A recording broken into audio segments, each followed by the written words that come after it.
back to another episode. Today's episode we're going to go for a bit of a dive in the river. Outsea's a bit blowy, so we probably won't go out there, but it's looking really clean and nice in the river. Hopefully we can spear a few river fish, bream, whiting, flathead, jewfish hopefully. Take you to a couple of spots where I've had some luck in the past and we'll see what we see. I'll take you for a quick walk down to the river now and we'll have a look.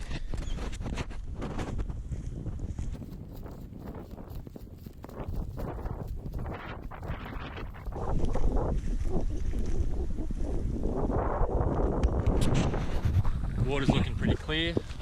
Hopefully we can spear a few fish and cook them up later. So a lot of you guys have been asking what type of gear that I use in the river. So I'll just do a quick run through of the gear that I do use in the river. It's quite simple and cheap gear, just because I don't want it getting torn or knocked about when I go out sea. So my river gear is completely different to the stuff that I use when I go rock hopping or off the boat. So we'll start off on the left here. I've got my Picasso 3mm wetsuit. Makes me look like a big fur seal out sea as well, but it does the job really good. It's open cell, and I've had this for about just over 4 years now, and it doesn't have a tear on it. So can't fault the wetsuit. Next to it, I've just got a cheap pair of gardening gloves with a thick rubber coating on the outside. The one thing I can say about gloves, I've been spearfishing for about 8 years now, is either don't cheap out or just get some really good cheapies that you can just keep running through. I do quite a lot of lobster grabbing, obviously, from my previous videos that you've seen, so I just tear up any type of glove no matter how much money I throw at them. So I usually just get cheapy gardening gloves, and they'll usually last me about 20-30 dives, and then I'll just replace them. They're $8 for a pair, so you can't complain about them.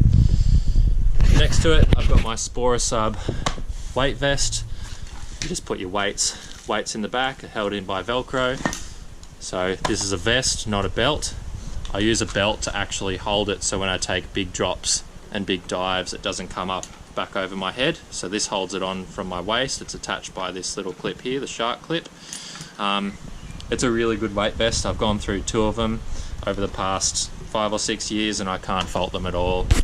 I'm not too sure what brand my knife is. It's made in Italy, so I'm assuming it's pretty good. It does have a bit of rust on it, but I just sand it back every now and then, and it's a really good knife. I've had that for a fair while. I have my Apollo dive goggles, just a single frame dive goggle, so you don't get that blind spot above your nose bridge. And also just a hammerhead snorkel with a really nice flexible mouthpiece.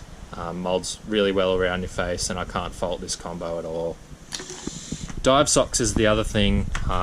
Kind of like gloves, it depends on how much money you spend on them. I bought these for 20 bucks from Adreno, and they've lasted 2 dives. I dive hard, so you can see they've already got holes in the heels and holes in the toes already, so I don't recommend buying anything cheap. If you're going to get like a good pair of dive socks, just get a really good European brand. That's all I can recommend. I've had Cressy, and I've also had Picasso socks, and they've lasted me about a year, not 2 dives. So don't buy bad socks. If you're going to spend money, just spend the money and get really nice, good socks. I've got my Rife 1m Euro gun. It's what I use for most of my spearfishing. It packs a punch. I know a lot of people say that my gun I use is too small for out sea, but I haven't had a problem shooting big jewfish. It's a big dolphin fish in the past with this gun. Can't fault it at all. I actually use ski rope for my buoy lines, and just thread it through to make a loop on either side. Can't fault this either. It's tolerated to be under high stress and high strain, obviously, because it's got to pull skis out of the water, tubes or whatnot. So it actually works really well. I've shot a heap of big fish and can't fault it. You can rubber over rocks. This is actually my old one that I use for the river, so it's quite scuffed up. Yeah, works really well. Got my Adreno 5-litre foam filled float. Also can't fault it. It's just marks my location when I'm in the river. By no means is it going to stop a massive fish out sea, but for in the river it's good. And then lastly, I've just got an old pair of dive fins, just an odd pair from me losing them over the years. They get scuffed up over a lot of oysters and barrels and whatnot, so I only want to really cheap, inexpensive pair for in the river. I suggest you guys do the same. I've got a nice pair of dive bars at home that I actually use out sea, but for the river, just an old set does perfectly fine. I also carry my soap around for whenever I want to do a quick sporadic trip diving. It's good to have soap because most of the time people don't carry it around in the car. So that's just a quick run through of the dive gear that I do use in the river.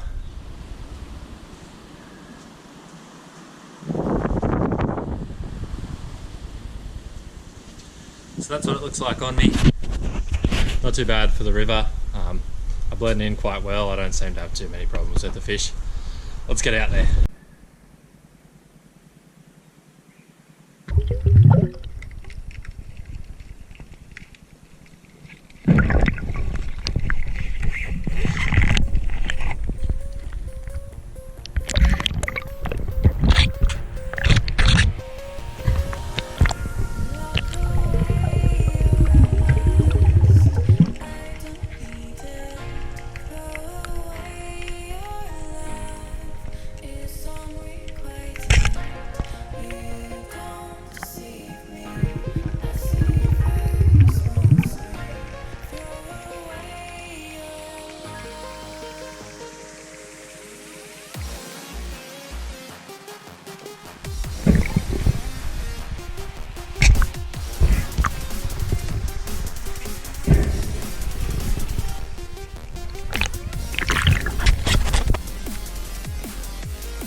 So not too much luck today. The water was quite murky, so I didn't really get a good look at anything. Did manage to shoot that one little flatty lying next to the breeder. Good to see that there's still breeders out in the river. Saw a couple of them, just didn't manage to get a few on film. I found the scooter, which is very interesting. Not too often that you find these things floating around in the river, so that was cool to see. Put a good shot in this little 40 centimeter flatty. Probably eat him up tonight. Probably going to try go for a little fish a bit later on just to get a bit more footage for you guys. I did manage a couple of weeks back to go for a little tiny spear at Southwest Rocks. Didn't really shoot too many things, but saw some really cool stuff in the weed, so I'll play on that footage. Yeah, I've just thrown my buoy out, guns out. Now I just got to get out the swells up a bit, so we'll see how this one goes.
Thanks for watching this episode, guys. If you like the video, please give it a thumbs up and don't forget to subscribe. The weather didn't really turn out too well for us. The water was still quite murky, but I'm going to try to get out in the next couple of days and push to get a bit more content out for you guys. But thanks for watching, and I'll see you next time.